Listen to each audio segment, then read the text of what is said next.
Okay, should be live.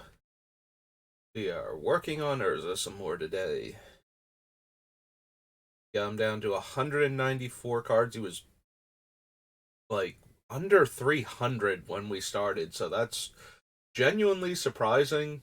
There's still a part of me that wonders if I miscounted somewhere, and we're gonna have to make a ton more cuts than I think we do, but for right now, I am just thrilled that I only need to make 134 more cuts, and then we'll have the 60 spells, and then we can figure out his mana base. We'll be all set. So let's go over everything. What I've got to work with. I could see cutting the power artifact. It does go infinite with two of our mana rocks, but that's about it. The main reason for keeping it in is that there's also a creature that can untap any of our mana rocks that tap for 3. So since we're going to be running the two monoliths anyway, Grim Monolith and Basalt Monolith, probably want to keep those in, or keep the power artifact in for them rather. So that way I have another thing that can go infinite with 2 cards to make all the mana I ever wanted. Grand Forge can probably go, though. Although it does work with all of my other disenchant effects to kill opponents' creatures, the same way the liquid metal cards do, so one of the main reasons it's still on the list. Spiral, Turnabout, Grim Monolith, Palancron, Junk Diver, Metalworker. Excuse me.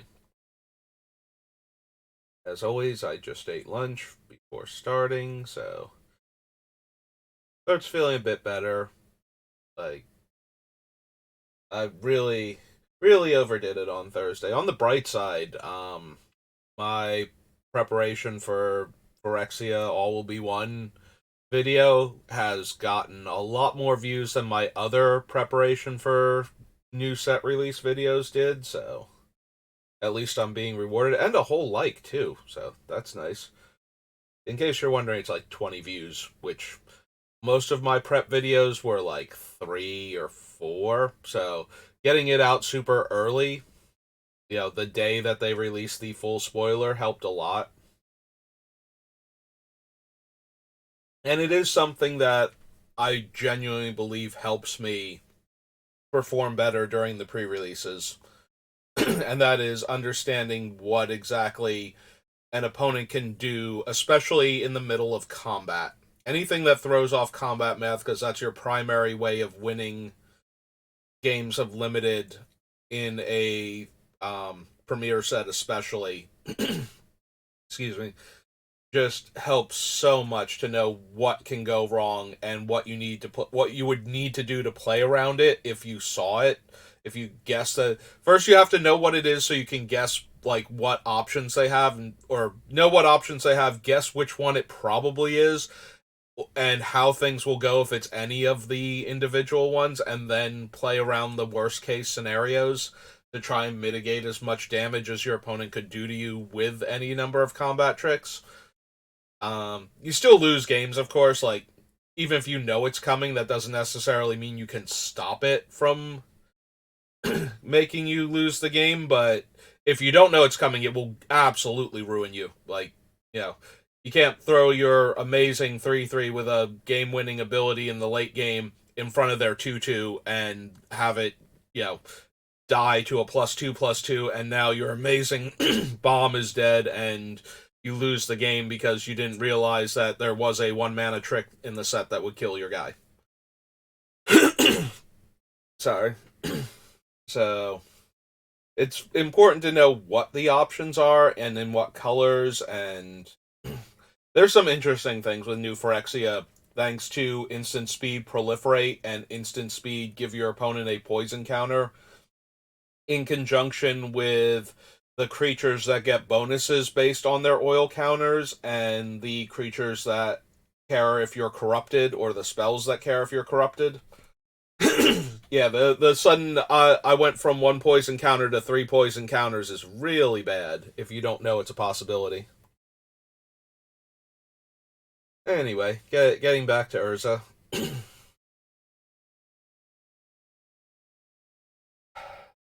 I don't think we're gonna need the Abunis and the crypto thing from Warhammer. And we're probably gonna wind up cutting the Abunis then, since the crypto thing is a um artifact creature itself. So once we make an artifact creature copy of it, they will both give each other hexproof and effectively shut down all of the targeting. The upside with the Abunis, though, is that if they go to target it and I can turn it into an artifact, then it's the same deal. Like, it doesn't even need another copy in play, it just starts granting itself hexproof all of a sudden.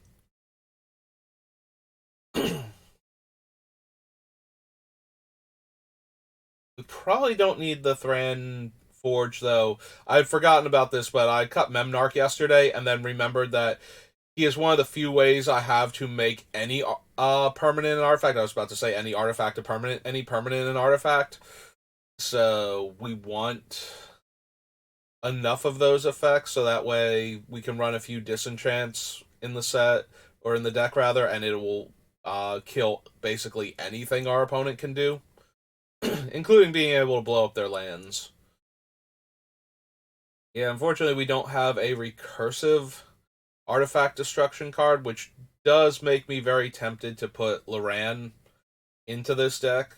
We can turn her into an artifact, make a token copy of her, keep the original, but the token still comes into play, so we would still get the disenchant effect. So we could still combine that with liquid metal cards or Thran Forge or Memnarch to destroy basically any permanent in play. Um, Obviously, the Forge can only hit creatures, and the Torque can only hit non-lands because they realized how bad liquid metal coating and disenchant effects were that one time that they let that happen. So I also need to make sure I have enough artifact creatures for Arkham here. We don't want to come up short in the artifact creature department because he does not let you sacrifice non-creature artifacts. So we need enough artifact creatures. The nice thing is that Urza can make an artifact creature for 6 mana, so if we need to tutor up Darksteel Forge or Portal to Phyrexia or something with him, the downside is that we have to be able to spend all of that mana on Urza first. Excuse me. So there's that. Coalition Relic, Pact of Negation. We can probably cut the Coalition Relic too. We have so many artifact mana sources for the deck, and we do need a lot of them, but we have so many. I'm starting to think we might be able to get away with a handful less. Lundra, Ethereum Sculptor, Sanctum Gargoyle. We also probably don't need all of the um cost reduction variants that we still have. I did get rid of the pearl and the pearl and the sapphire medallions, just because a lot of our spells are colorless, and even the ones that have a color to them, a lot of them are artifacts anyway. So reducing the casting cost on either all of our spells in general or artifacts specifically, for the most part, will do what we need it to do.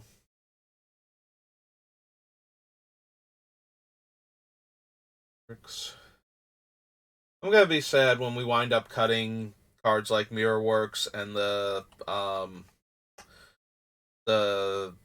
one Moonfolk from Neon Dynasty that has the Mirrorworks ability. I'm blanking on his name now. But I'm starting to wonder, since Urza already makes token copies of everything, I'm wondering if all I really need is Urza for that effect. Like, the more I gear Urza towards being a combo deck where he just makes tons of creatures in a single turn cycle, the less I feel like I need the cards that individually make token copies of some of my stuff at certain points in time. Yeah, like, yes, it's good to be able to make two copies of an artifact with Mirror Works, but at the same time, for like two extra mana, but at the same time, if Urza's in play, I can just make another copy of that. And yes, it's more expensive normally. And even if I get him low enough, it's still probably going to be like I can only get Urza down to 1 mana. So worst case scenario, Mirror Works gives me another copy for 2 mana if Urza's not around, and best case scenario is it gives me a discount if I can do it in the same turn that I cast the artifact itself. But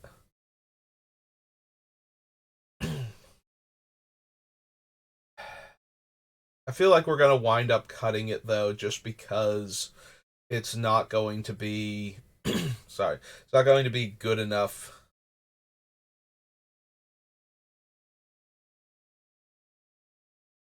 Hey, let's look at some other stuff. And maybe not on Rootborn Defenses. We do have the other two indestructible cards. This is the most expensive one consistently.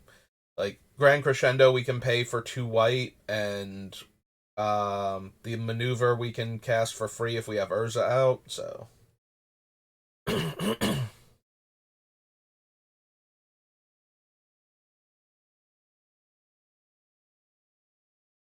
Narset Transcendent,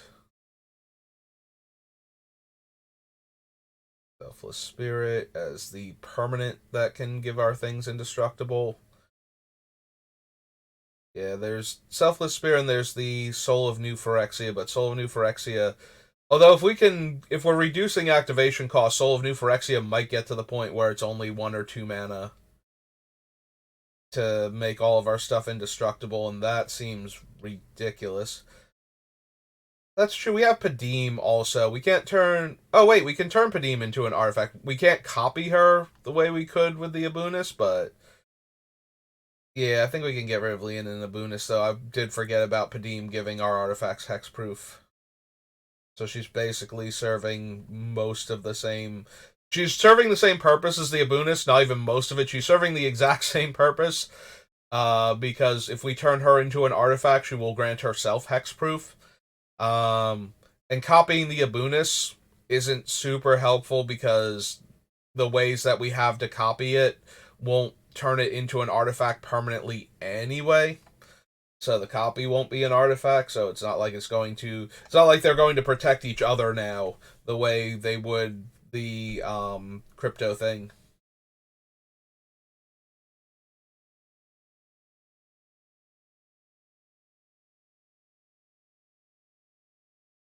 Might not need the panharmonicon. We might not need any of the doubling stuff, except probably I would want Anointed Procession and probably the thing from New Phyrexia. So that way, when I activate Urza once, I get 2 tokens or 4 tokens or something. Because then we definitely go infinite very easily with Ironworks or Ashnod's Altar. So we got a bunch of cool stuff that does work with Urza, but we probably don't need like 75% of it that's cool. We just need the stuff that actually wins us the game, basically.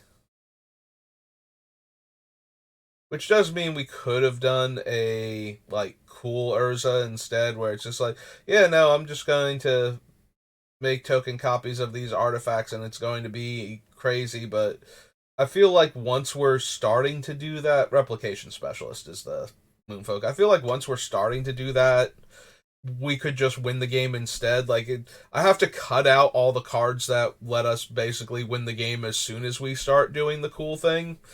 So that way we have to rely on the cool thing to win the game instead of the broken thing that the cool thing almost is. So I'm kind when the power level's that high on the card anyway, I kind of want to just make it strong and just go with that. Like I've tried that before. What's his name? The Sultai um prince or whatever he is. The Delve creature. Wow, his name is gone. Tassiger. I tried making a less broken Tassiger on my first attempt at building him, and even at the lower power level, he still did something like I would have like one or two of the cards that would wind up being in his like more broken version, and I would see what they were doing, and it's just like, yeah, no, this guy's power level is way too high, even toned down. So I just went ahead and pushed him.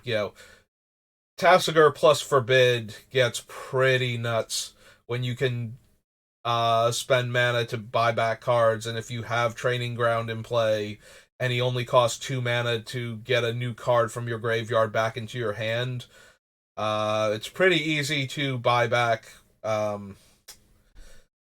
Just Forbid like over and over again, and just lock other people out of the game by not letting the most important spells resolve. Yeah, Tassiger's a touch strong in Commander.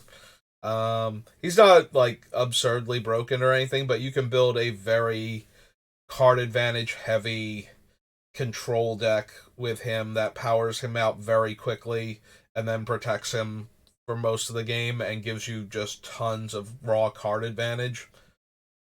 So, so yeah, when the deck is that close to being that strong, when powered down, it's kind of like we might as well just run him at full power and build a completely different commander deck if we want to do something that's, a bit more friendly, a bit more casual. Yeah, there are some commanders that, even if you don't go all in, they're not really casual. They're just undertuned, basically. Like, it, see, this is the point where if I knew cars, I'd be like, it's kind of like having this car and you don't use it for street racing, but because it's not optimized for it, but it's still going to go way faster than you need it to, and you're still going to find yourself breaking the speed limit a lot. So, either you should have it like fully tuned for racing and just use it for that, or you should have a different car for driving around because trying to keep this thing from like you idle at 30 miles an hour through residential zones level of this thing is way too much.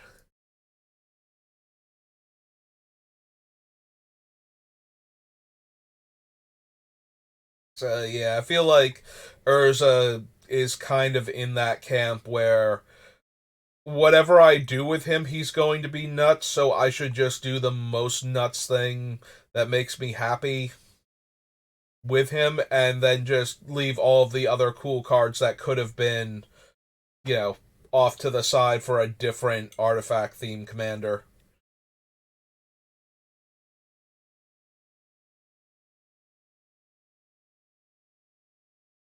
Yeah, a lot of these cards are okay, but I don't think we need them, so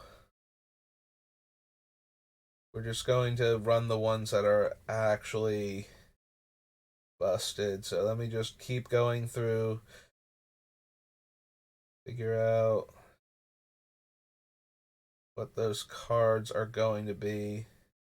We need some card draw, but I don't like a lot of the card draw that we have if we're going to go super heavy with Urza. Like, I either want to get a card every turn basically for free after playing the spell, or I want to draw like 7 cards at a clip so that way I can just win in one turn.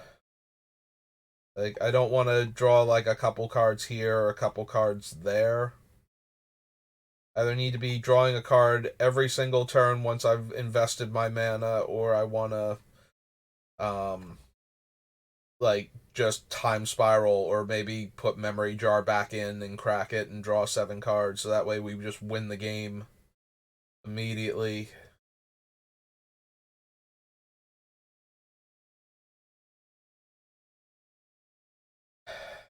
Okay.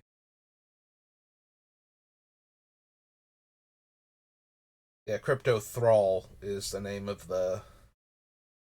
My other artifacts have hexproof. Hey, so is it over too far? Do I not have? Yeah, I don't have the little bar where I can just scroll back up. I've moved it off of my screen. Alright. So we probably don't need everything that copies an artifact since that's what our commander is for anyway. Originally the plan was we're going to be copying stuff anyway, so I want to be able to keep copying stuff, but I'm starting to think that most of them we won't need.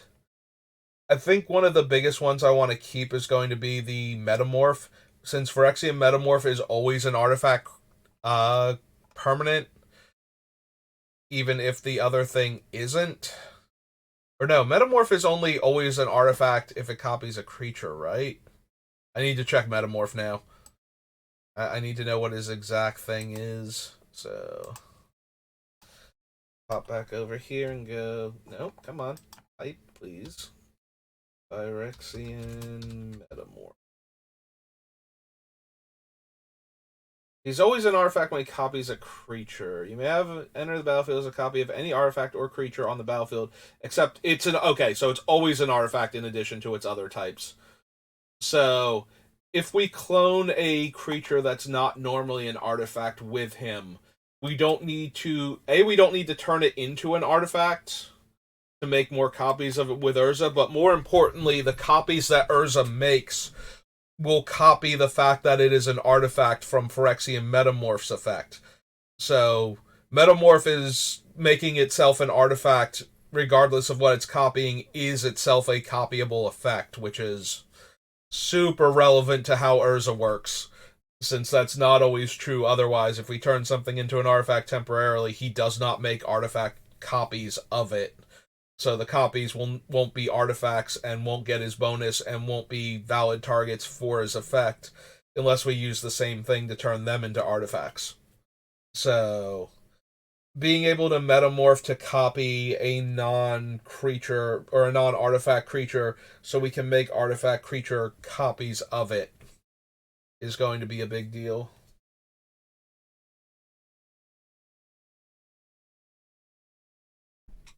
Alright. So now that we can know we can do that, yeah. I'm leaving copy artifact specifically in right now because it's 2 mana. And much the same way that Phantasmal Image winds up in a lot of decks just because it's only 2 mana to clone something and that sort of effect normally costs like 4+ mana. The same is true for copy artifact only being 2 mana when we might be copying some really expensive spells. Probably gonna need to do a list of all of the cost reduction cards so that way I only go with the best ones.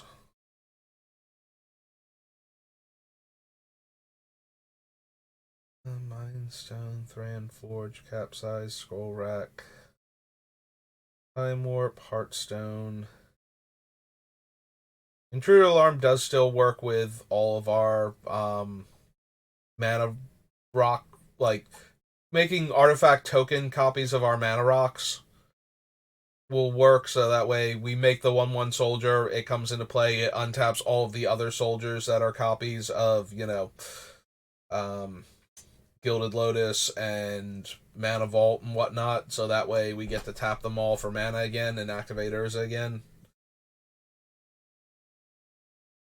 Mindless Automaton is really good for the card draw if we're already going pseudo infinite because we can remove both of its counters to draw a card, and then thanks to the way Urza works, it will still be a 1/1 and getting +2/+2 from Urza, so 3/3 ideally, and if we want to, we can discard 2 cards to draw another card. Like, if we need to do it without spending mana, but most likely we'll be able to use it to draw the card, sacrifice it for more mana, and then keep chaining together. There's nothing else, right? That's like Clan Ironworks and Ashnod's Altar. Like, it doesn't tap and it can just sacrifice to add mana. I think if there is, it's red is the issue. I don't think there's anything else in blue, white, and colorless. I think we're running everything we can do with that. If it's not red, it's probably black. I mean, there's Phyrexian Altar, but it only makes 1 mana. It might still be worth it at the end of the day. Like, I might go back and add it in. But for the for right now, Coat of Arms also doesn't require too much with Urza. It's not infinite, but a couple copies of Coat of Arms just wins the game since they would all have the same name. If you just keep making Coat of Arms, they're all soldiers named Coat of Arms, and or they're all soldiers. Sorry, Coat of Arms cares about creature typing, not name. So they'd all be soldiers. So I did the math in one of the other streams, and it just grows out of hand very quickly. It's actually going to be like Thopter Squadron. As cool as it is to make a bunch of those, that falls into the category of it's. On the other hand, if I make a copy of this, I can spend 1 to get 2 mana with either the Ironworks or the Ashnod's Altar 3 times, and then sack the Thopter itself.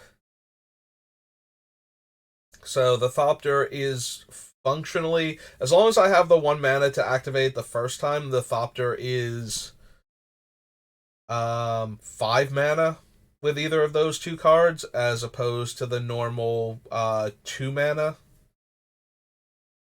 I thought this was going to be an easy cut, but it's doing enough. It might be doing enough by itself. Like, Workhorse is 4 mana, rebate, plus whatever we can do, so if we can get Urza down to 4, it nets us mana. Or, any reduction at all. Workhorse can net us mana with Ashnod's Altar and whatnot, just by sacrificing the copy after removing all the counters. Time spell. We might not actually need Turnabout then. Like, once we get going, the problem is that we might be running low on colored mana, but at that point, then we can't cast Turnabout either a lot of the time, so that one might be too weak.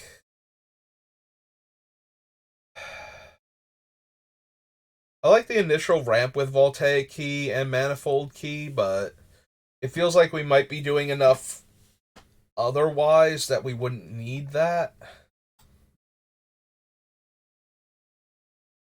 We probably don't need both of them, so. And I don't think we have enough things that tap to do what they're doing, where I want to devote deck space to Voltaic Key. A lot of this stuff is just, oh, I'm doing the thing now, so I win. Like, Metalworker might be one of the few cases where I would want to untap him. Also, the very early parts of the game where I could have a Mana Vault or a Grim Monolith or something and get 5 mana out of it instead of just 3.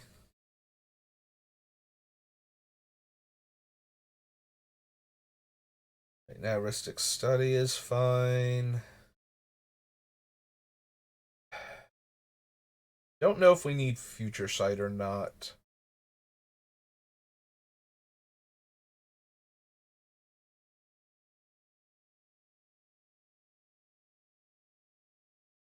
And probably cut long-term plans. It's way easier to draw the top card of our deck than it is for us to get one of the cards in the top 3 into our hand.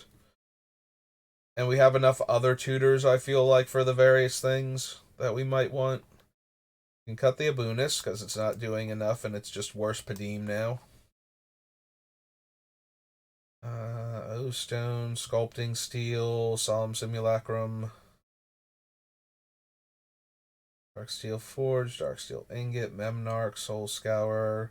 Voltaic Construct can give us infinite mana.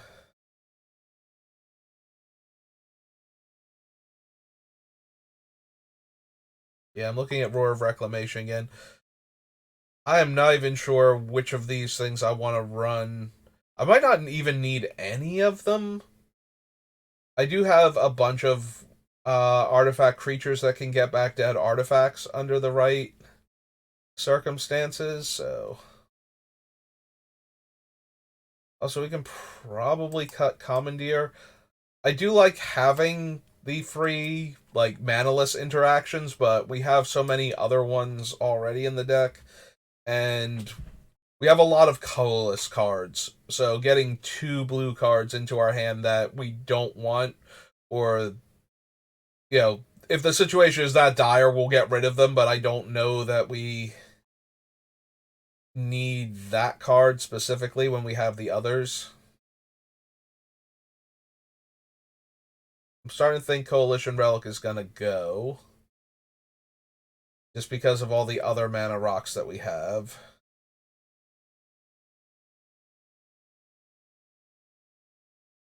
Yeah, I'm thinking I want to get rid of like Sten and whatnot, the ones that aren't themselves artifacts. So that way we can, especially Sten since he's legendary, we wouldn't be able to copy him anyway and get our cost reduction higher to counterbalance our own cost increase cards if we needed to.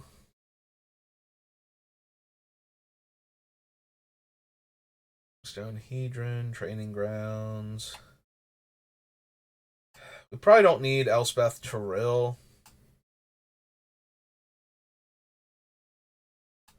Like, yeah, she can destroy all non-token creatures. Or all non-land, non-token permanents besides herself. So she's decent in the deck if we can get her there, but we're not running anything to get her to her ultimate faster, so she does need to stay on the table at least a turn and be vulnerable. I think she has to uptick once before she's in ultimate range, but still.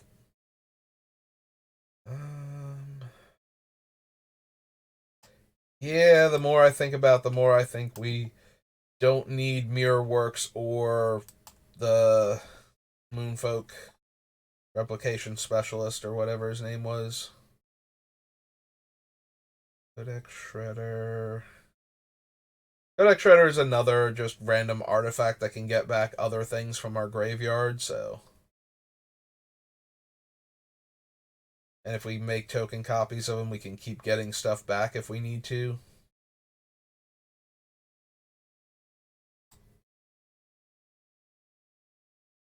Deck, put a non-creature, non-land card in my hand. Gives my sorcery rebound or instant and emblem. Yeah, we probably like the Narset is fine because of the plus to give us the top card of our deck a lot of the time, but I think we can do better.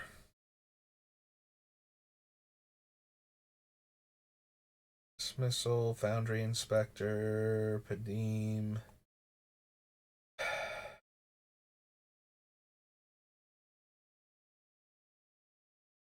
We have a lot of good comes into play abilities, but we're also really good at triggering them more than once anyway with our commander. Like, yes, we can cast the Panharmonicon, and then every time we do something cool, we get two triggers.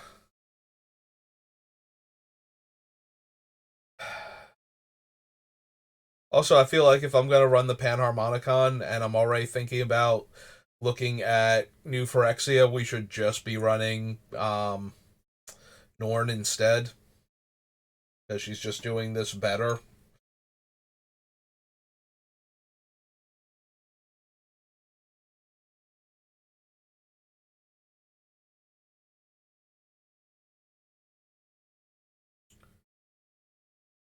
Are we still running Walking Ballista? I took out the Heliod Sun Crowned.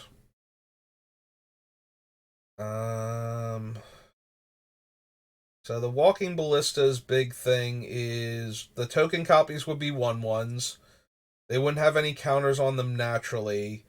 It is a place to sink infinite mana to win the game on the spot, though. So any of our infinite mana things that would let us, churn out a billion tokens with Urza would also let us just win on the spot with Walking Ballista. So that might be worth it. Alright, we'll leave him in for right now, because he's still doing that. Yeah, Walking Ballista is always going to be a great place to stick infinite mana, since it can mow down anything that it can target that doesn't have some weird damage prevention thing going on for it. Uh,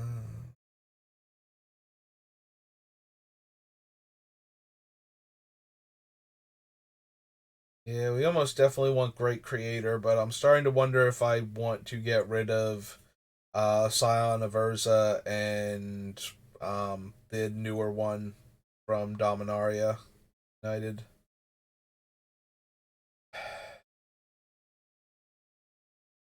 Probably don't need Ugin.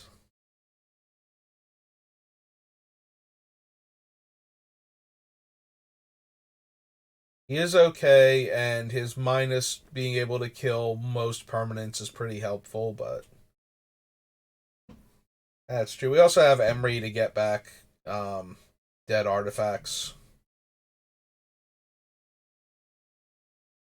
Yeah, we might not need like the Roar of Reclamation or the Open the Vaults or anything.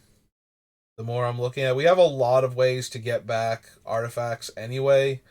Dance of the Manse is fine. Emery, the Mirror Retriever, Junk Diver, and Workshop Assistant. So we can probably get rid of the rest of them.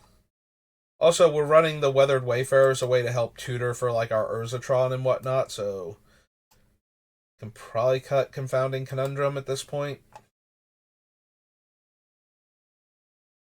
We'll leave Mirror Maid in. We have a lot of things that can tutor for enchantments, and it can become a copy of like our training grounds if we need it to, but then it can also just become another artifact that we need. Starnheim Courser is one of the not an artifact that reduces their cost, so probably don't need that.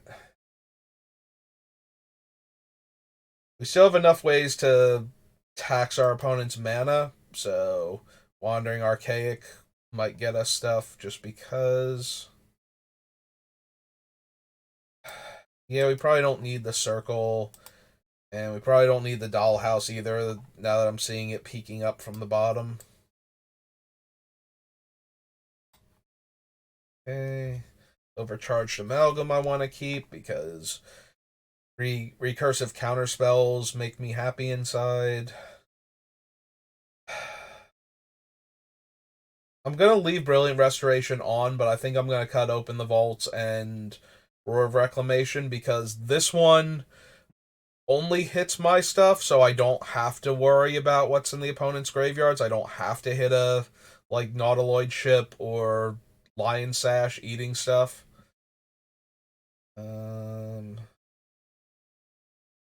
Yeah, we probably don't need Living Legacy.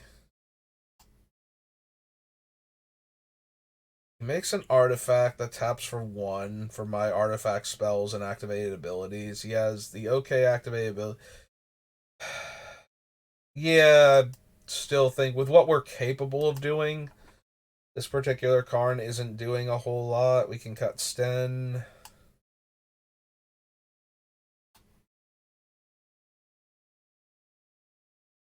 Those for right now. Yeah, I think I'm going to go ahead and cut open the vaults and Roar. Alright, let's go cut the Roar of Reclamation and then do a quick count of what I've already cut out of the deck.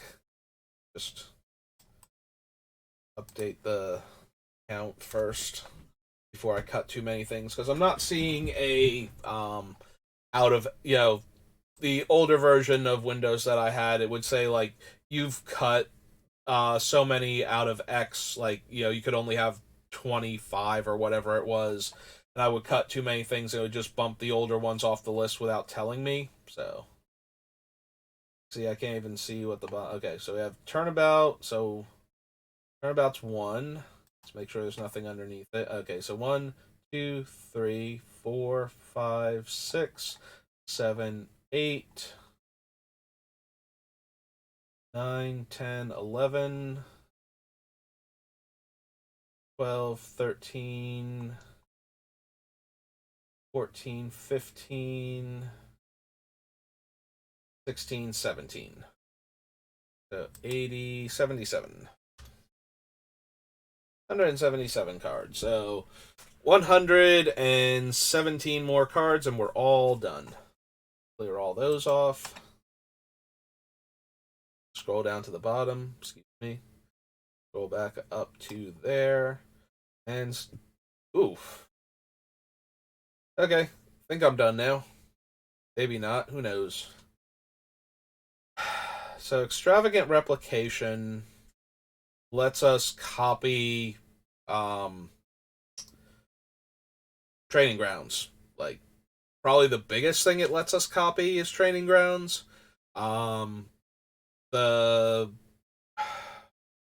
I keep forgetting card names. It's really frustrating, like trying to remember. Anointed Procession um, is like the other big one that it can copy that we have to otherwise jump through hoops, but we're already running the hoop cards anyway that we want to jump through to let us interact with other stuff. So maybe a 6 mana do nothing enchantment isn't where we want to be.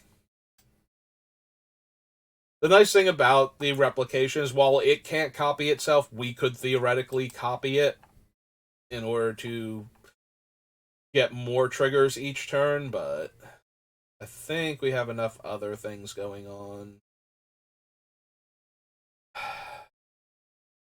I feel like the same is true for the world Song of the World Soul. Like all of our tokens that Urza's making are creatures, so casting any spell letting us make another copy of them seems good, but a lot of things seem good with this deck and are good, but yeah, we could be doing better. So let's just go ahead and remove those cards and try and focus on doing better then.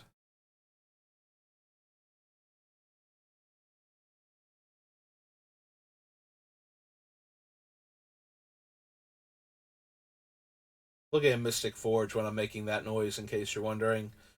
Um, yeah, we probably don't need Manifold Key. Our two, like, basically infinite size creatures are already unblockable. The Glass Dust Hulk and the Kappa Cannoneer. So, I just realized the title of my video is building Urza, not Urza. But let's just go ahead and I know it won't fix it for the other thing since I started off with building Urza, but go ahead and update the stream title real quick. In case you're wondering who Urza is, it's Urza if he failed English class by not being able to write his own name properly.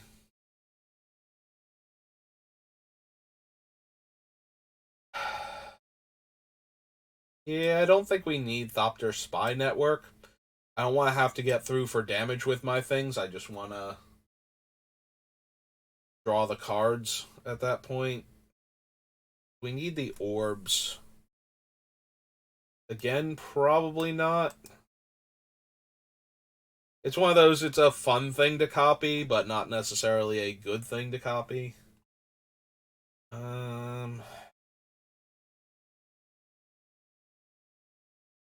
Doom Engine can kill pretty quickly if I don't have anything else.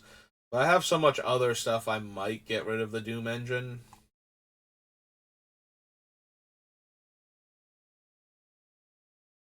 Yeah, I think I have enough ways to buy back things. I don't need a 6-drop in the Titan. That's limited to what it can get back, too. Like, a lot of my things can just rebuy any of my dead artifacts. And artifacts are the things I'm most likely going to want to rebuy, so...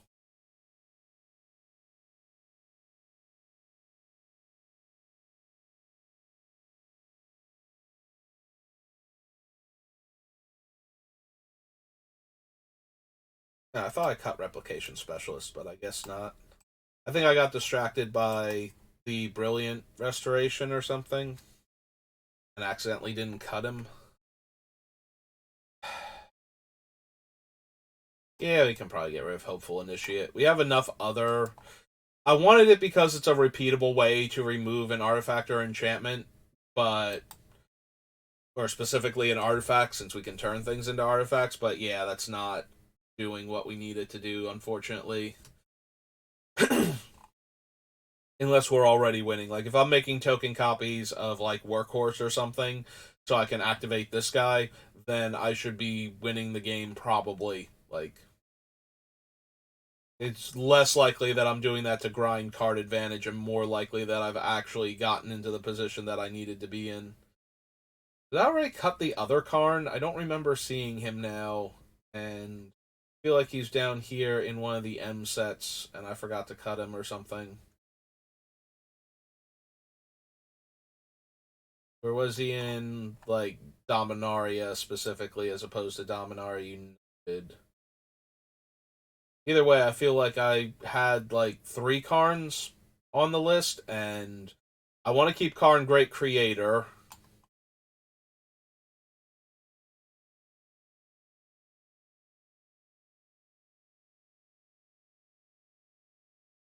Is Dominaria United? Where is actual. Alright, actual Dominaria. There it is. Ah, Karn Scion of Urza. Yeah, I'm just like keep going over him without seeing him. I just refuse. But yeah, I don't think we need him either.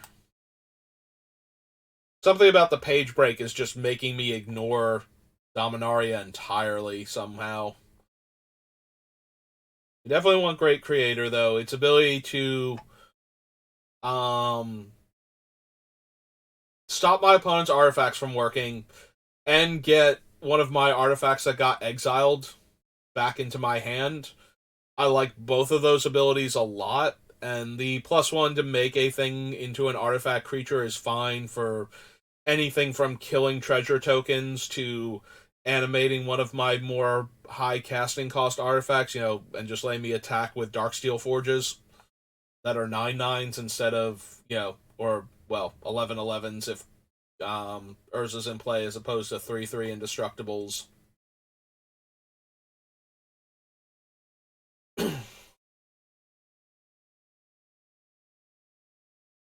Smothering Tithe can stay. So we have plenty of uses for the mana and enough reasonable uses for artifacts.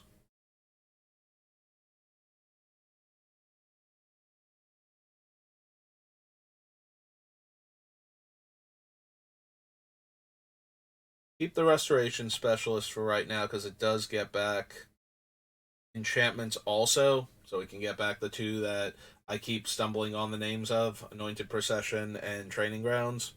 Hey, look, I did it because I called myself out on it first. Good job, me. Yeah, it gave me a couple extra seconds to conjure their names into my brain. Probably don't need Burnished Heart. I have enough other ramping spells. Not the least of which is Sad Robot.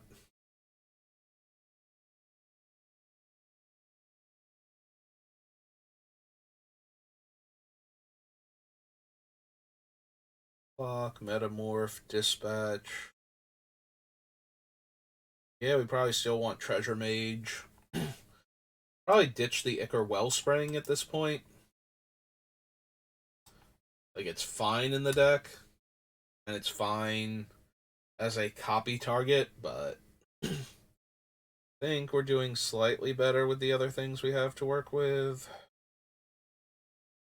I wonder if I'm cutting Kuldotha Forge Master.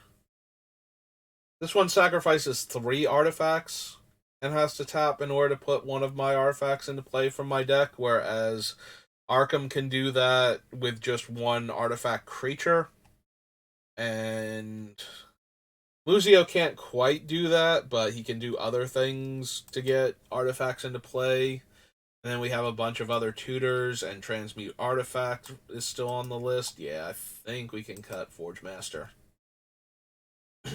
I think he's just a bit too um, resource intense at that point for what I'm trying to do with him.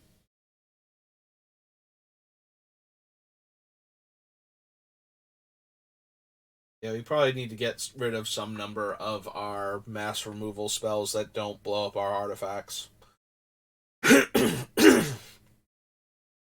Archmage is fine, especially for right now. Revelark can do a lot in this deck, especially if we can copy him and then sacrifice him. Or sacrifice the copy.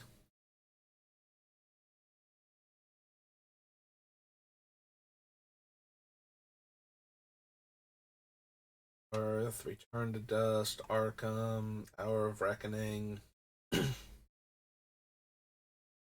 I'll take Construct, Soul Scour, Memnarch. Robot, Sculpting Steel, O-Stone. Yeah, we have so many Wrath variants right now on this list. I can probably get rid of Future Sight, but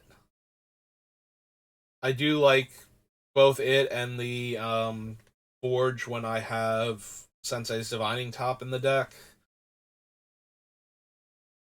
Can do just enough with that, especially with some of the other things we have going on to manipulate the top cards of our deck. And, well, it's still manipulating the top card of our deck. Drawing a card and replacing it with a 1-drop that we can more easily cast is still manipulating the top of the deck.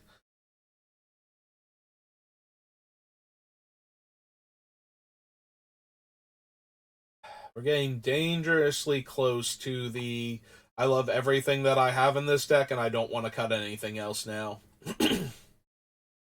We still got a few more things that will go relatively easily.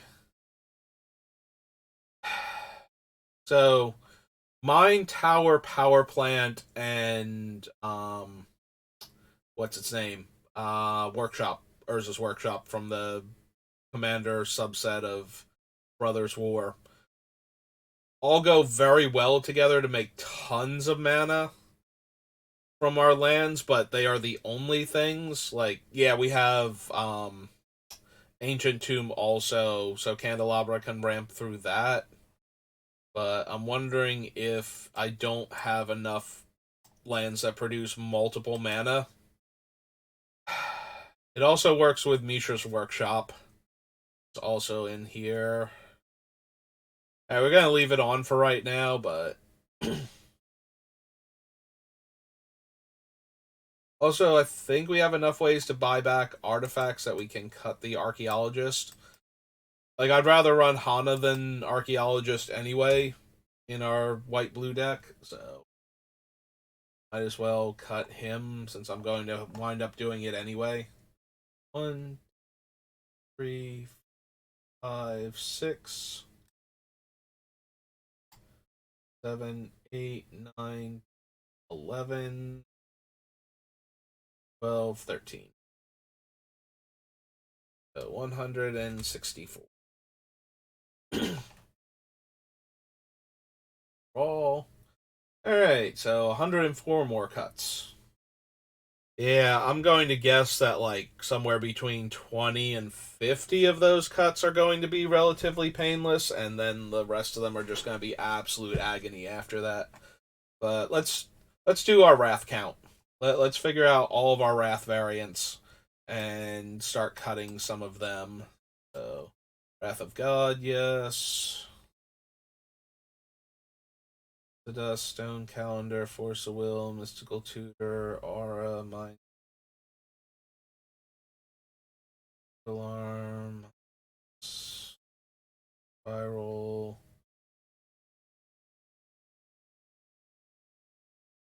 Glow, Wayfarer.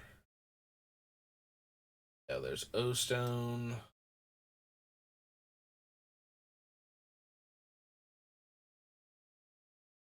Soul Scour.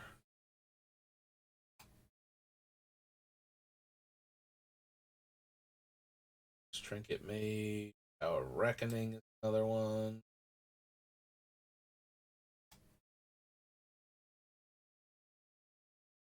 Dust. Austere Command.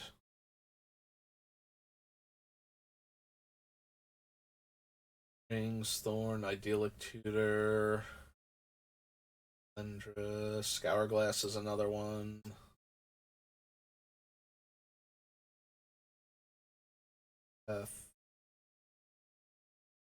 Tombstone, Hedron. Spot, Dispatch. Cyclonic Rift, kind of, but not really, so. Like, sometimes it feels like a Wrath.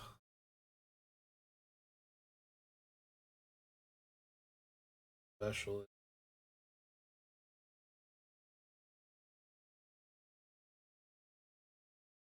And I know there's like two more still on this list somewhere.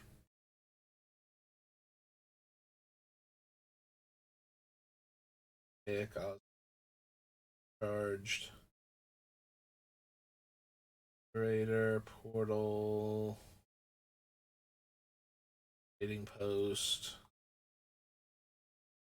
Rexia. Forge Mugo.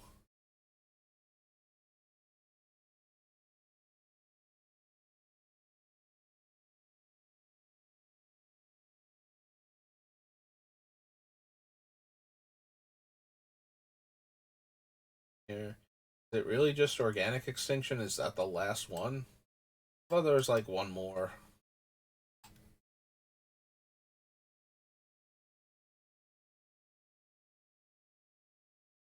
Okay, so 1, 2, 3, 4, 5, 6, 7 Wraths. Yeah, we can probably cut that down to like 3.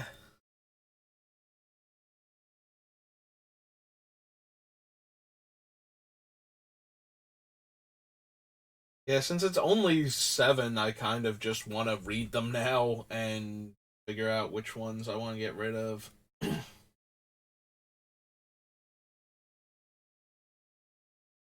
So, Organic is 10 mana, but we can tap our artifacts to help cast it, even if they don't make mana. So, it destroys all non-artifact creatures. Scourglass destroys all non-land, non-artifact permanents. Have good old Austere Command. Hour of Reckoning doesn't destroy our tokens. Soul Scour is probably the strongest, despite not having Convoke and being 10 mana, since it just destroys all non-artifacts.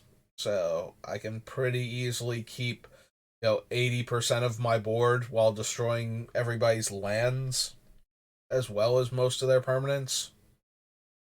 O-Stone is one of my default wraths, but maybe not in this deck specifically. Scourglass feels like one of the worst ones, since I have to activate it during my upkeep. Yeah, Scourglass is definitely the worst, so we're going to bump that off of the list. Let's see, Scourge. Soul Scour, Scourglass. Cut that one. Actually, we don't want to cut it, then it just goes back on the other list, so we delete that. Go back up. 63.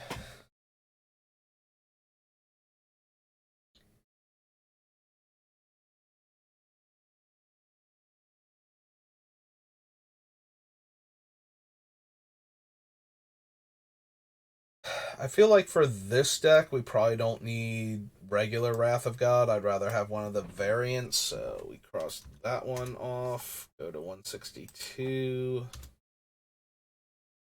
Wrath of God. 2, 3, 4, 5. Need to get rid of 2 more.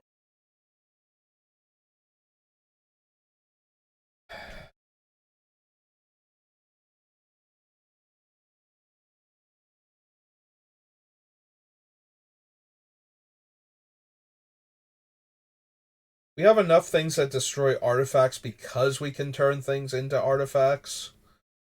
So maybe we don't need austere command then.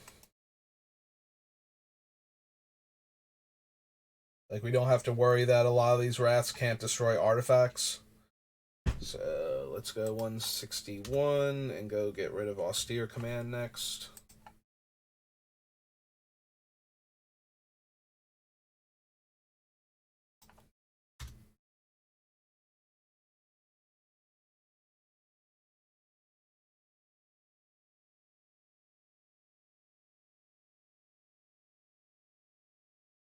We get rid of my old standby Oblivion Ring and just go. Then Hour of Reckoning is like our only cheap Wrath. But the other ones all kind of ruin everything that's not us.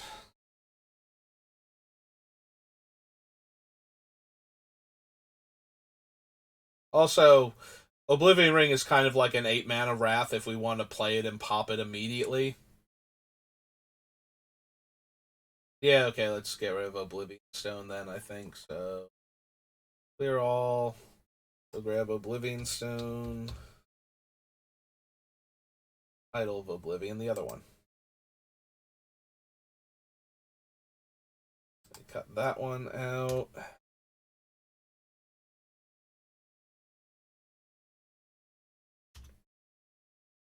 Alright. Now let's look at our targeted removal and see if we're overdoing it there, because we gotta make room. Got swords.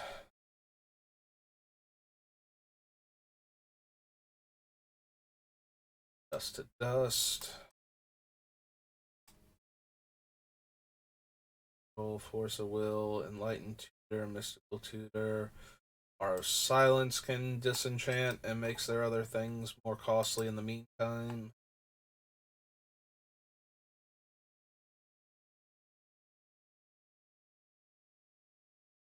Coat of arms, sphere of resistance.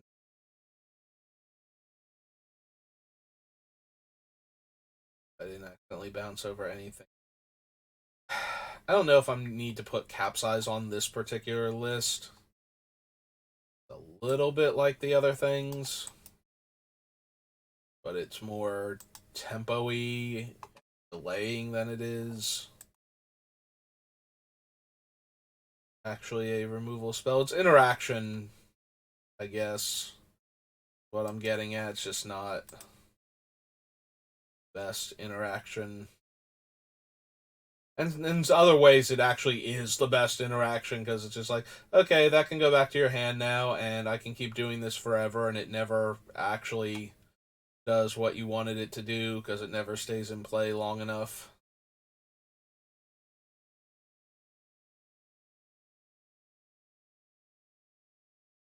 Reckoning. Arcone. Turn to dust, yes. Rings of Bright Earth. Your path to exile. Oops.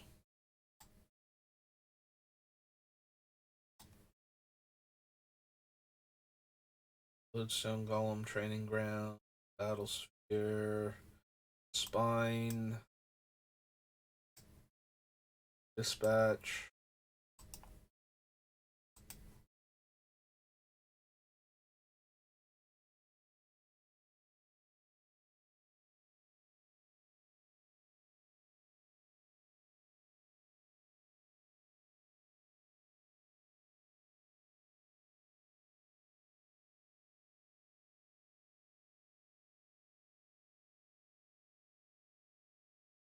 Restoration Specialist, Scrap Trawler, Walking Ballista, Guard Crush Contraband,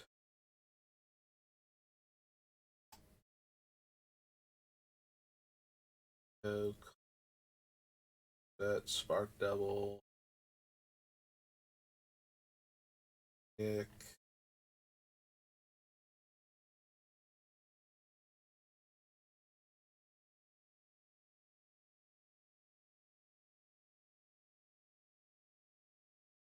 Portal's a little bit like removal too. I don't know if I want to necessarily add it to the list though. Big Forge, Museo, Recruiter.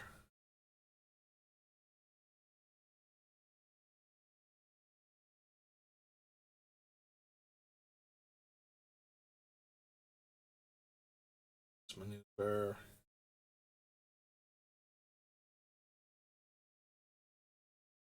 Angel is basically in here to be another one of those things, so Crescendo, all Night Paladin.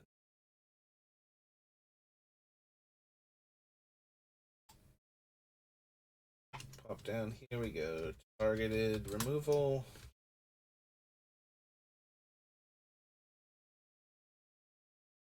Alright, so we want to go.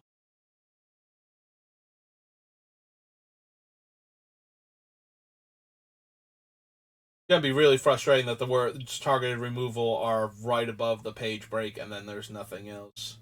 Alright, so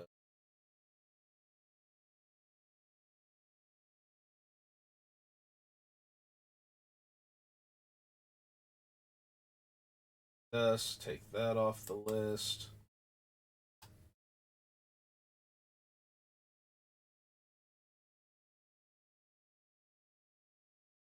Like Swords to Plowshares above it.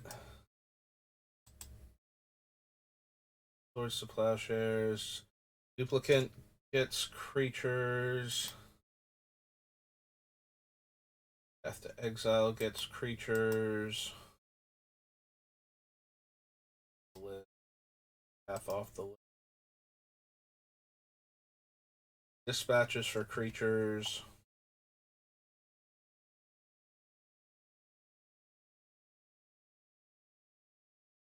We have Dust to Dust. Aura's Silence. Dismantling Blow.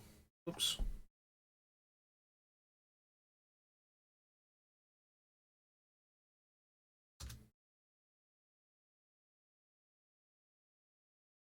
Turn to Dust.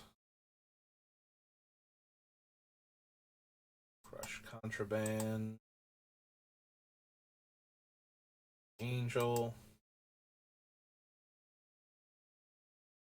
Have Spine and Meteor Golem. These are can hit anything cards. Alright, so already I'm seeing that we have way too many destroy target artifact and or enchantment cards. So the Angel can go get us a land, including our Tundra, Hallowed Fountain, Irrigated Farmland, whatnot. So probably want to keep her, even though she's the most expensive. Also, once she's in play, we can keep making token copies of her to blow up other people's artifacts and enchantments, and she exiles too, so we can get rid of super problematic things.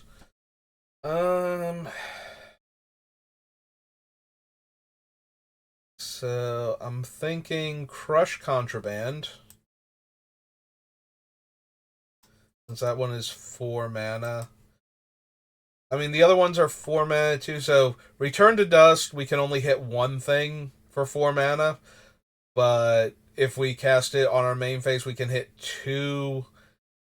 Well, if we cast it when we could cast a sorcery, we can hit two things, and they can both be artifacts or both be enchantments.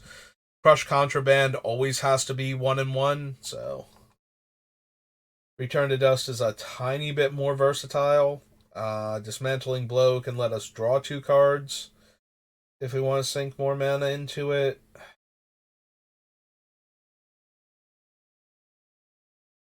I think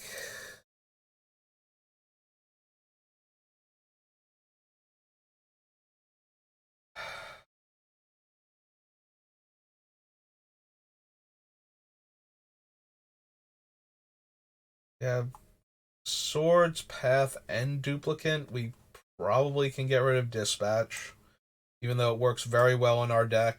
Like, when Dispatch works well, it is a better Swords or Path, but there are going to be times when it does not do that, and then we're going to be very sad. If our board explodes and a big threat comes down, we're going to want to be able to path our swords. We want to be able to swords Ulamog. We don't want to just tap Ulamog for a turn because all of our artifacts are gone. Also, weirdly enough, if we're barely at Metalcraft and one of our artifacts gets killed in response, then we don't get to exile the thing either. So that's a thing to consider. Like, I feel like somewhere between 80 and 95% of the time, dispatch is going to be a better path, but the other 5 to 15% of the time it's going to be so much worse than Path to Exile that I would rather just still run Path to Exile. um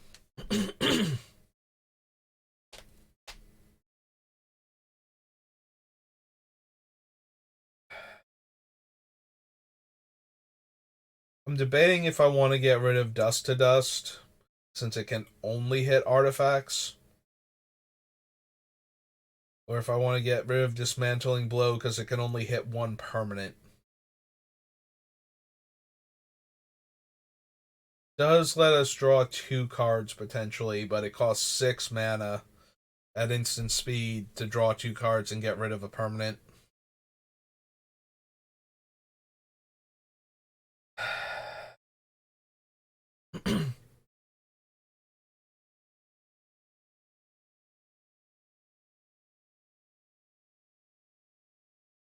Hmm.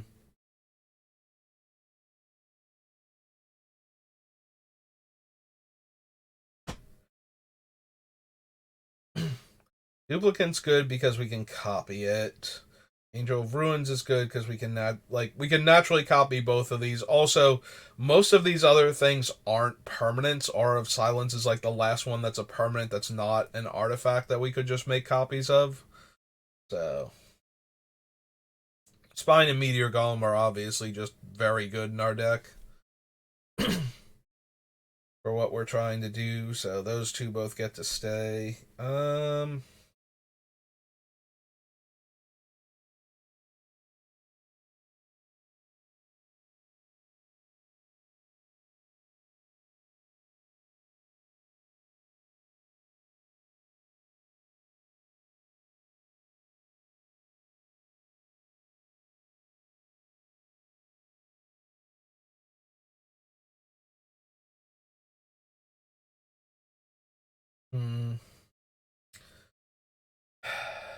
I feel like I need to get rid of at least one more of these. Probably more.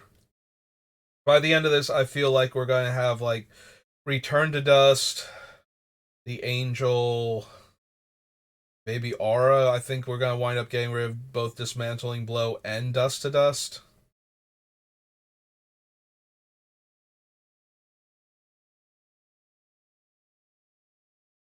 Also, aside from the Angel, we don't have a whole lot of disenchant effects where we're going to be turning our opponent's things into artifacts to make sure we can get them.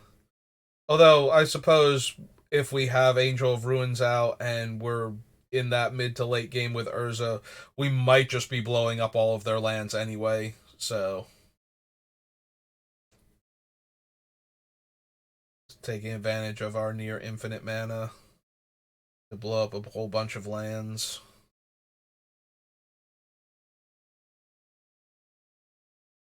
Biggest problem with that is turning stuff into artifacts and enchantments is very slow and tedious with this deck, since it's not like we can make non-creature copies of the liquid metal cards. So the only thing that's repeatable is Memnarch at that point, and he's blue. He's a lot of blue to activate that way, so.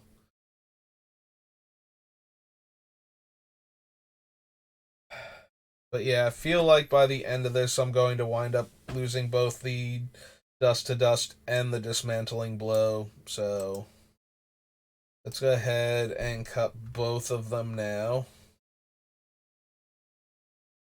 Yeah, the dust to dust being sorcery speed only is really hurting it, and the dismantling blow only destroying one thing might be the next biggest thing. Um, the aura we can copy, and every time we copy it, it makes their artifacts and enchantments more expensive. So that has some upside, and does only affect our opponents. So we can plop out like 2 or 3 soldiers that are copies of this and not have any issues if we get to that point. Yeah, if we while we're waiting for something better to copy, we just 6 mana make another one of them.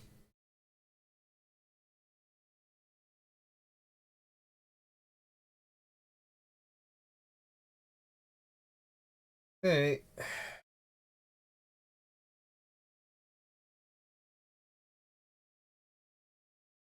Okay, so we need to get rid of these 4. 3 Ds and a C for alphabetical order too. Dust, dismantling, and dispatch all need to go, and good old crush contraband. Hey.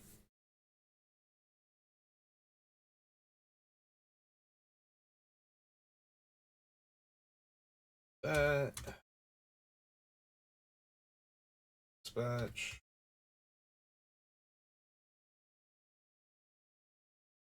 That. Playing.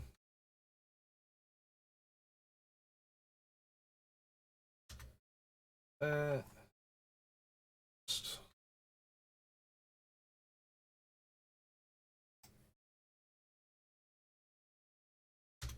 That. Okay.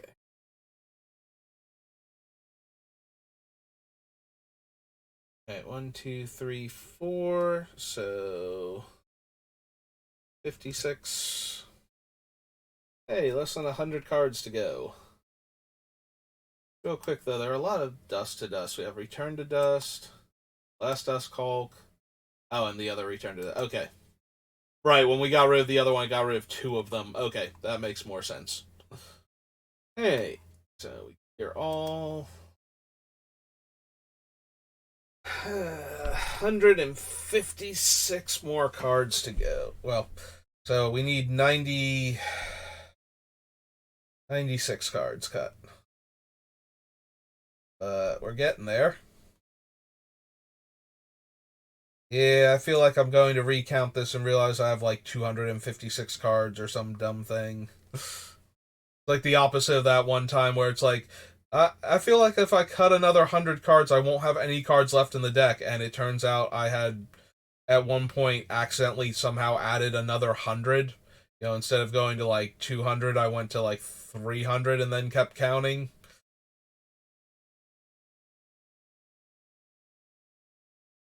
I suppose we could do a really quick count and make sure I'm at least close. 1, 2, 3, 4, 5, 6, 7, 8, 9, 10, not counting the lands. 11, 12, 13, 14, 15, 16, 17, 18, 19, 20, 21, 22, 23, 24, 25, 26, 27, 28, 29, 30, 31, 32, 33, 34, 35, 36, 37, 8, 39,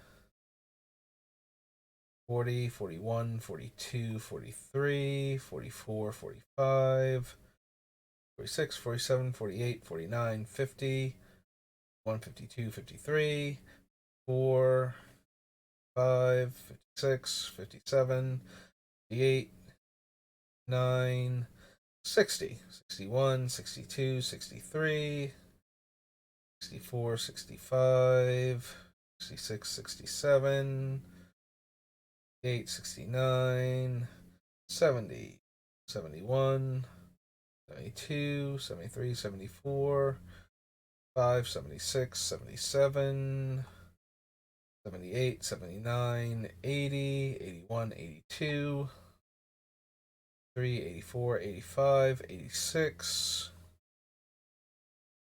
87, 89, 90, 91, 92, 93, 94, 5, 96, 97, 98, 99, 100, 101, 2, 103, 104, 105, 106, 107, 108, 109, 10, 11, 112, 13, 14, 15, 16, 117, 118, 119, 120, 21, 22, 23, 24, 25, 26, 27, 28, 29, and 130, 131, 132, 133, 134, 35, 36, 37, 38, 39, 140, 41, 142, 43, 44, 45, 46, 47, 48, 49, 150, 1, 2, 3, 4, 5, 6, 7. I'm one card off. So I either forgot to add one when I added in Ashnod's Altar, or I chopped off one more card than I should have. We'll do another count when I'm closer, but it's good to know I'm accurate at least. So yeah, just need 97 cards and we'll be done. Alright. There are a few more cards that, the more I think about, the more I'm like, yeah, we're probably going to cut those. So, leaving all of those insanely expensive things, I am almost definitely not running Stone Calendar at 5 mana. So, let's go ahead and cut that one.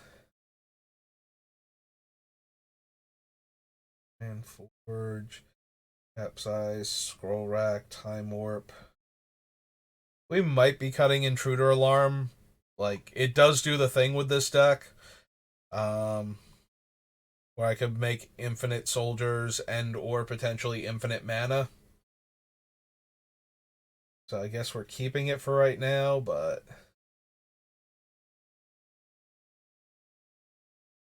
it is definitely one of those that's getting close to not making the deck. Use Sculpting Steel, Sad Robot. Hey man, I know I saw like one or two other cards where it's just like, yeah, those are still technically on the list, aren't they?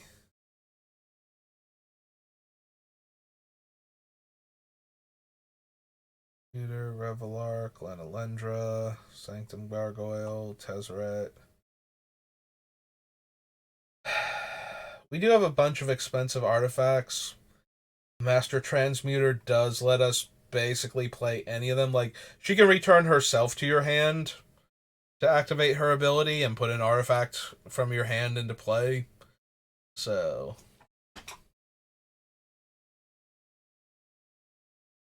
also, it is worth noting that she can put the same artifact into play. So, if I wanted to pick up, like, Spine of Ishsa or Meteor Golem and put them back down, those are also options.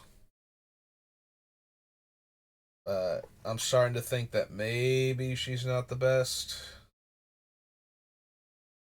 Dark Steel Plate, Shimmer Mirror, Spine of Ishsa, Treasure Mage, Metamorph and Unwinding Clock. Rootborn Defenses. I'm going to wind up cutting this eventually anyway and just running the other two indestructible effects, because I'm not going to have room for all of them. So we might as well just go down to the two of them now.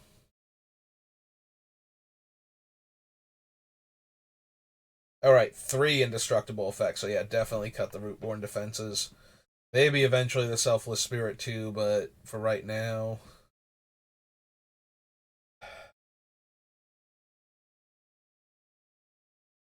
We already have this one and the other one, Ethereum Sculptor. So we probably don't need the Jorah's Familiar, even though it would make a couple of my legends cheaper also.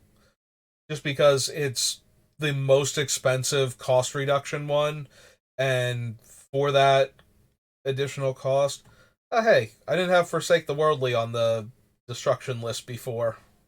Huh.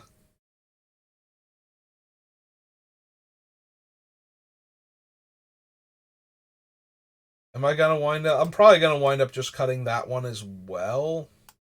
Let's just go ahead and do that now. Like, we cut Dismantling Blow, and I would run Dismantling Blow, I think, over Forsake the Worldly, despite it exiling and Dismantling Blow not, just for the card draw option. So let's go ahead and cut Jorah's Familiar. That one's going to wind up getting cut eventually anyway in favor of the other two. Um,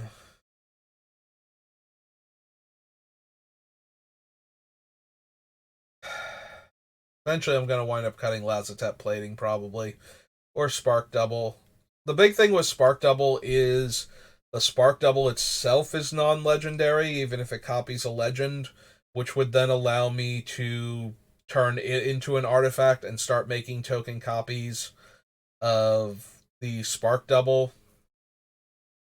So that way we could make, like a whole bunch of Urzas, or if I wanted to add Loran in and make copies of her and keep them. Also, once you make enough copies of Loran, if you have more cards in your deck than your opponents, you can just start activating them and just make everybody deck out.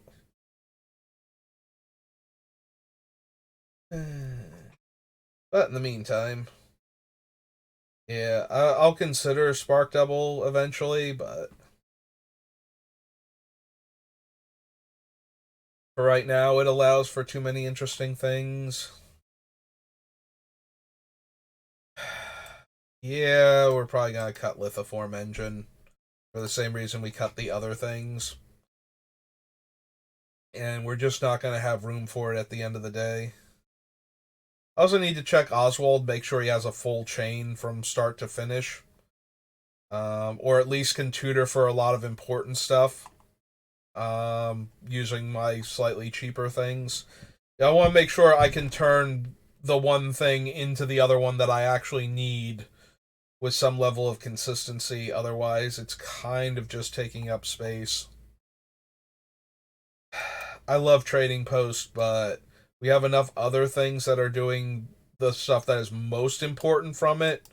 The fact that it does everything okay and can do all the things is useful, but I have more ways to do what I most want to do with it that are better.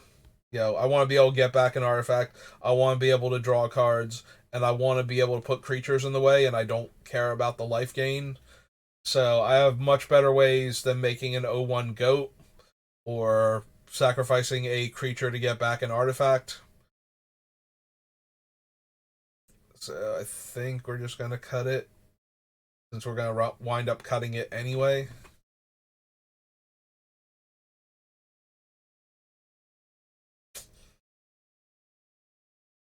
Oh, right, the Guardian Naga is also still on this list, and I glossed over her as well. Um,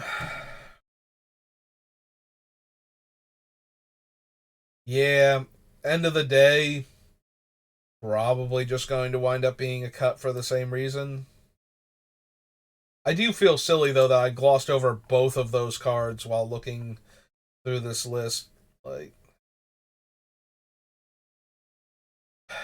probably cut Echo Storm too.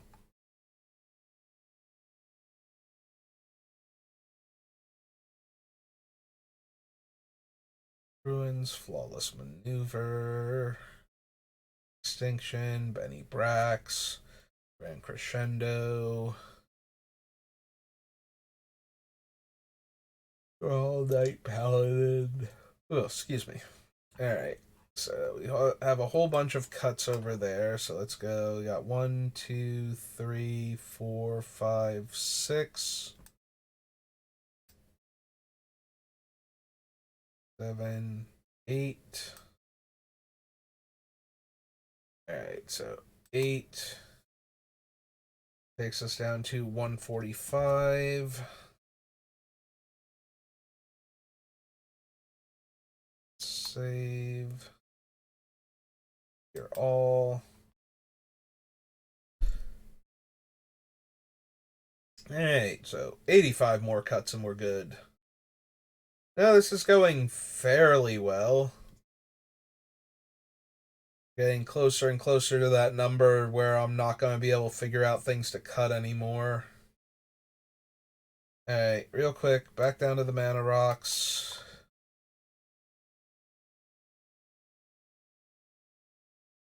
Feel like Coalition Relic is going to wind up going, because it...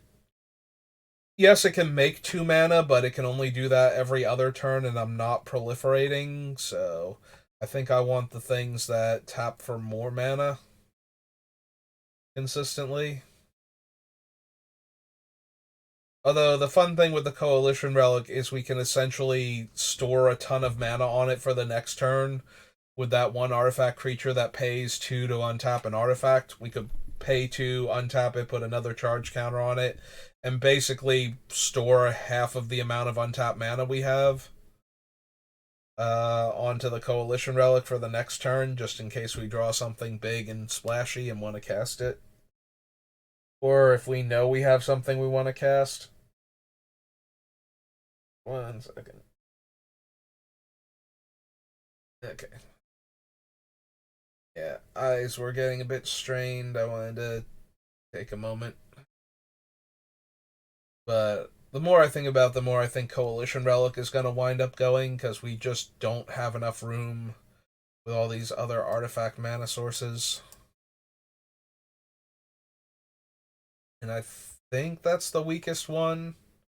Like, it's more expensive than the cheaper ones that are adding 1 mana. It doesn't have the indestructible qualities of the Darksteel and the Skyclave, and it's adding less mana overall, or not consistently enough anyway, that it's doing less than like Hedron Archive or Worn Power Stone would be in this deck. Yeah, let's go ahead and cut Coalition Relic off of the main list. Just because I feel like that's where I'm going with it anyway, so.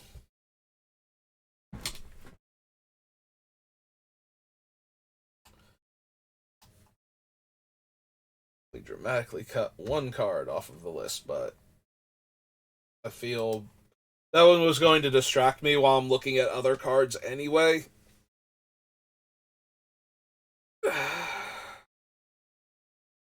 Alright. As much there's all of what 5 lands in our deck that really work with Candelabra. And we're not running like High Tide or anything in this deck. So I think, or anything else that makes our other lands tap for extra mana. So yeah, I think we just cut Candelabra of Tawnos.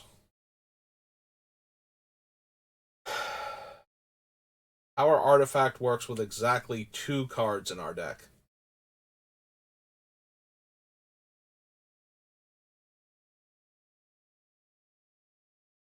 Primarily, it could also go on that one artifact creature that pays mana to untap our artifacts, so that way we could reduce his activation and make all of the 2 mana artifacts, like Hedron Archive and whatnot, would then also be able to tap for functionally infinite mana. Yeah, okay, I'm talking myself back into it. The more things we have where putting it on them gives us infinite mana, the more inclined I am to run it.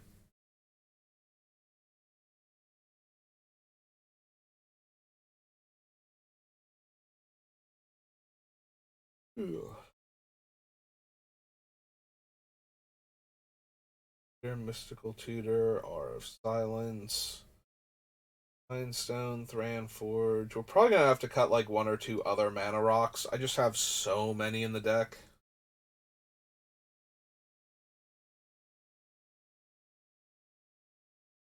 Yeah. I think we have enough ways to actually win with infinite mana that we don't need the extra turn to be able to attack with the soldiers that we're making a lot of the time. So we can probably cut Time Warp. I think I have like one other one of these on the list somewhere, maybe. I'll have to check when I get there.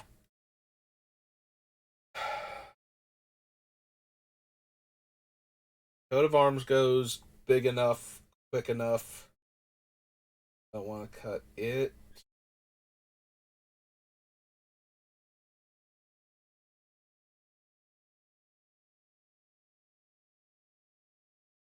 Lotus, Lightning. We might not need Sculpting Steel with Copy Artifact and um Phyrexian Metamorph. In fact, if I'm being honest, we probably only need Phyrexian Metamorph. Like, out of all of them, I think that's the one doing the most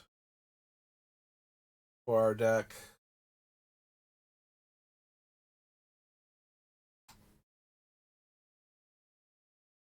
Yeah, if I'm being completely honest, and I should be. Alright, real quick, I want to look at our artifacts casting costs for Oswald while I'm thinking of him. So, Basalt's a 3. 1, 1, 3.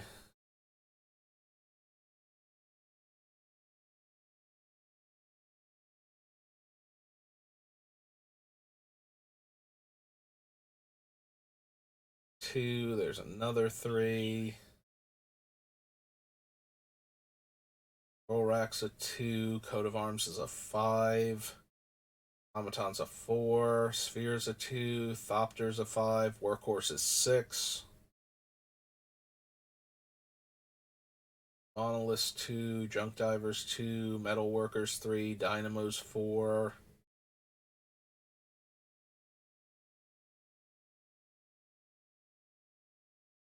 Duplicant 6. Lotus is 5. Reeves is 2. Muir is 2. Sad Robots 4. Darksteel's a 9. It's a 3. Memnarch's a 7. Our first 7. They don't have an 8 though, so we can't get Forge or Portal yet. 4, 1.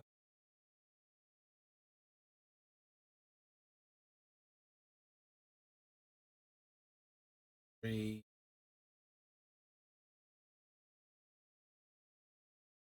4. Another 4. Dusk is 5. So 1. Lodestone's a 4. Drawn's a 6. Alsphere is 7. Liquid Metals 2. Plate's 3. Shimmermir's 3. Spine is 7. We don't have a lot of 6s either to go up to a 7. Metamorph is 4. Unwinding Clock's 4. So I think Oswald is a cut.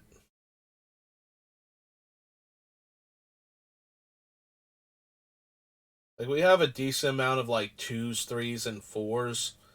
So it's really easy to get rid of one of them to tutor up one of the other ones.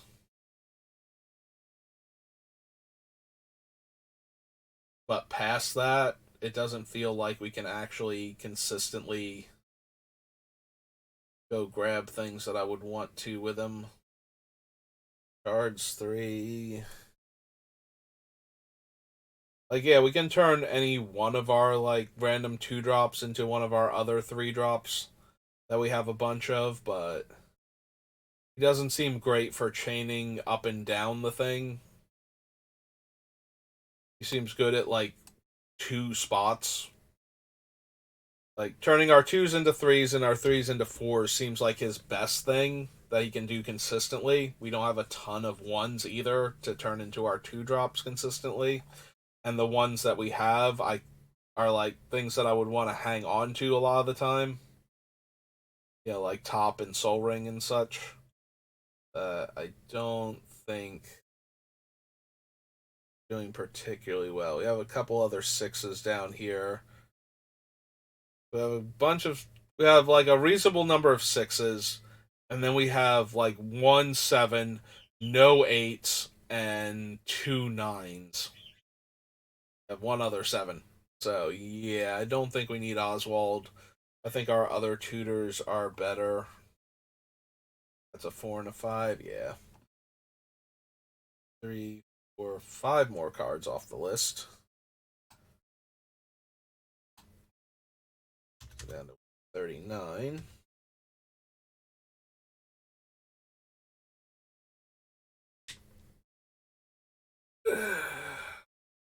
That leaves us with 79 more cuts. We just have to cut half the cards on the list and then a few more, and we'll be all done.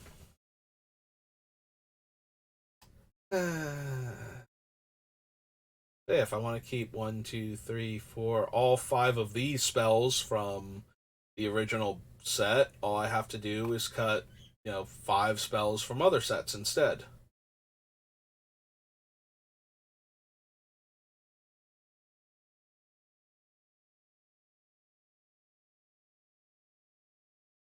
Transmute Artifact is okay. Like, it's certainly playable in this deck.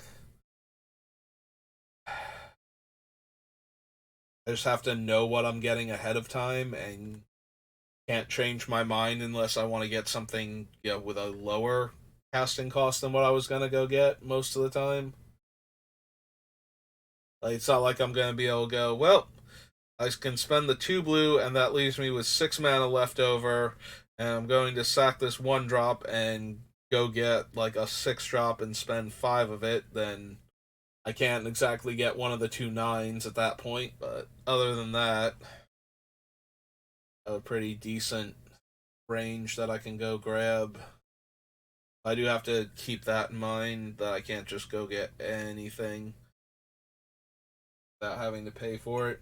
Which is why, even though it's more expensive than Tinker, it's way worse also. It's more expensive, though, because reserve list. And it's actually legal in Commander. So. Also, it's great when you want to tutor for something cheaper than what you're sacrificing, because then it's a 2 mana Tinker instead. So if you care way more about having some utilitarian artifact in play like Top or Scroll Rack than you do your big dumb artifact creature. Like, if I sacrifice Sad Robot and go get Scroll Rack or something so I can try and get some more cards into my hand, then I'm doing great with Transmute Artifact. Yeah. What else are we gonna wind up getting rid of? Wings of Bright Earth I want to stay, because there's a lot we can do with that one. Yeah, the Master Transmuter is a cool trick, but I keep feeling like we're not gonna that. I can probably cut the Workshop Assistant too and just run, because the Mirror is cheaper and the Junk Diver flies and they're all the same card. And then I also have Sanctum Gargoyle to get back dead artifact creatures, so I don't need all of them. Maybe I don't even need 2 of them. Maybe I just need 1. I definitely want like 1 of them, and probably it's gonna be the Mirror Retriever because he's cheaper. With the Junk Diver being the secondary thing, since it has flying. I feel like Workshop Assistant is just about doomed now.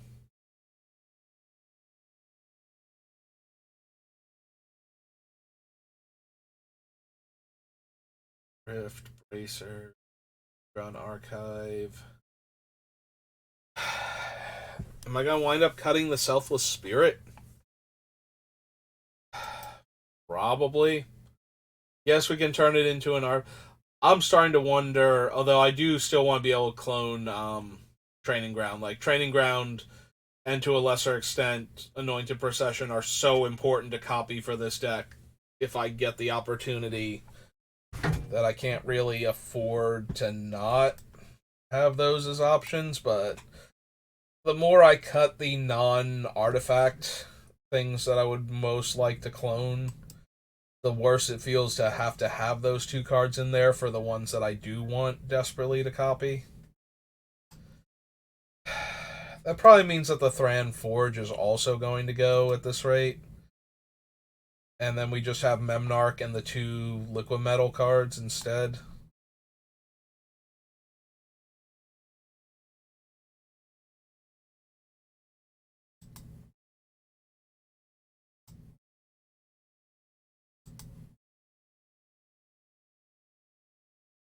Okay.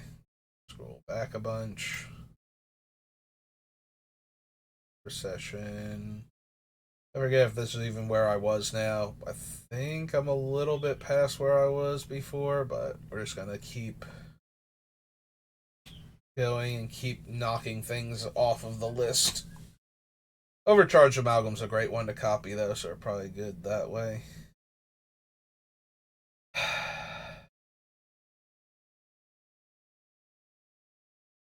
I don't need Tameshi and Hana.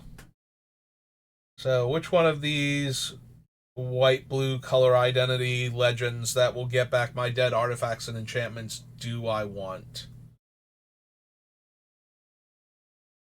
I suppose I want Tameshi over Hana, since A, he doesn't tap to use his ability, and that lets me potentially use him twice in a turn, and B, he's also a source of card advantage uh, for the activated ability, letting me draw more cards since I'm bouncing lands back to my hand. Um, so yeah, I think we can cut Hana because we're not gonna have room for both. So we need to get rid of one of them.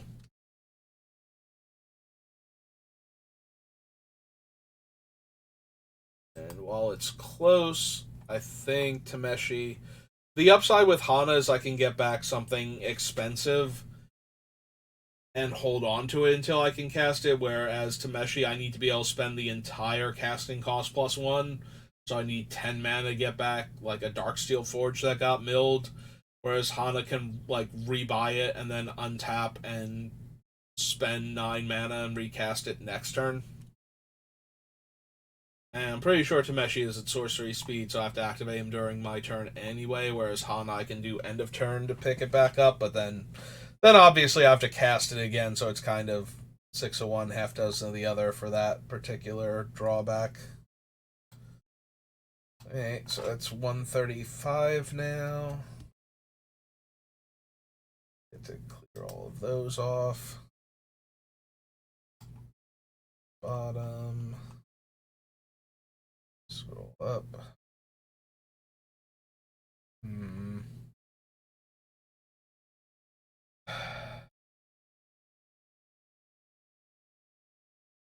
We have so many artifact mana sources, we're going to need to cut more of them.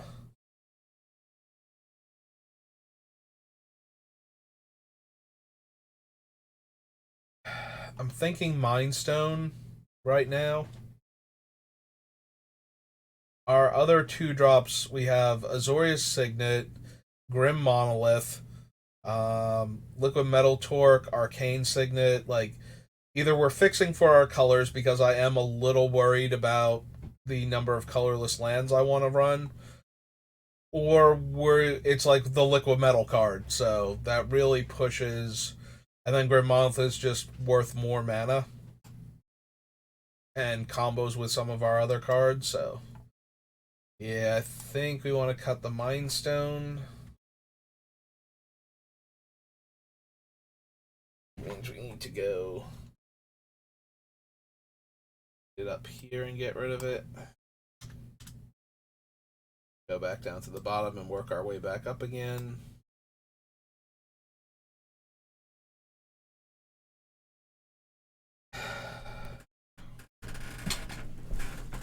Alright, we have Padim, and she's stronger overall for giving my. She also affects my artifacts, not just my artifact creatures, so I think we're gonna get rid of the Crypto Thrall. And Crescendo. I think we can get rid of Benny also. Um, we have the Idol of Oblivion, and that itself is an artifact, so don't necessarily need Benny and it. And Lochiel, since that will also let me draw a card once per turn when my artifact enters the battlefield, so which it normally the tokens I'm making will be artifacts, so probably cut the Shimmer Dragon. Probably got the Shimmer Dragon and the Soldier one, because I'm not gonna have enough room for them, and I've got a bunch of other things that are generating card advantage for me, so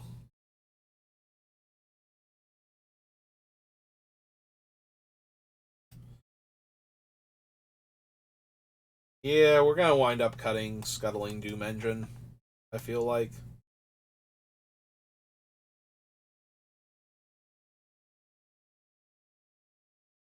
Probably the Chief Engineer too. Like, we don't make enough creatures early on to help pay for all of my artifacts.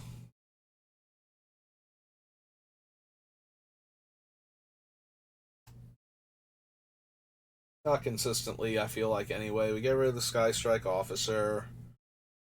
I'm gonna keep Liberator. Keep the Offer. Line Sash, yes. We probably don't need Brilliant Restoration. It's so expensive for what it's trying to do. And we have a lot of other ways to get our stuff back. We can't get it all back at once, but we also might not be able to win the game if we got it all back at once. Like, spending all of that mana to set it up requires us to get artifacts that make mana in order to be able to start spending it to activate Urza enough times to win the game. So, yeah, there will be times where we could have cast it and immediately activated Urza and just gone infinite from there by getting back a Crack Clan Ironworks or an Ashnod's Altar, but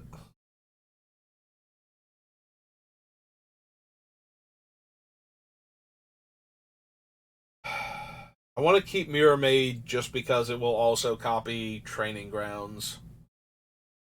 Keep Dance of the Manse.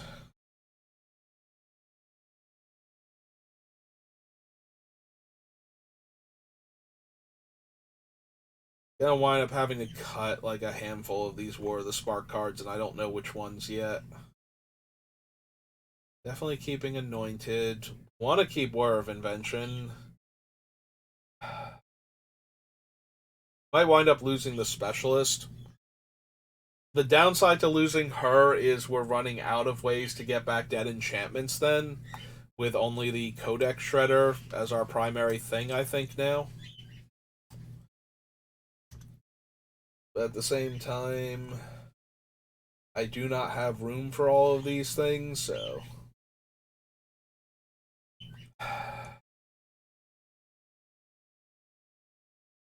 Yeah, we can probably get rid of Foundry Inspector too. We have the Vedalken I forget what his name is now. The one from Alara Block. So. Alright, let's cut all of these off of the list and see where we're at now. Because it's starting to get a little late, and I've been going for 2 hours, so I do have to get ready for work soon. So 1, 2, 3, 4, 5, 6, 7, 8, 9, 10. Alright, that brings us down to 125. So we only have to cut half of the cards on the list and then 5 more, and we'll be good. Alright. I think that's going to do it for me for right now. I've been going for 2 hours, and I'm starting to lose focus a little bit, so we'll call it there. I I did think that tonight was going to be the anniversary event for Opera Omnia, but apparently it's tomorrow. There's this thing that throws me off. So whatever date they give, it's always the day before because it updates in my time zone at either 9 o'clock or 10 o'clock, depending on where daylight savings time, if we're in it or not.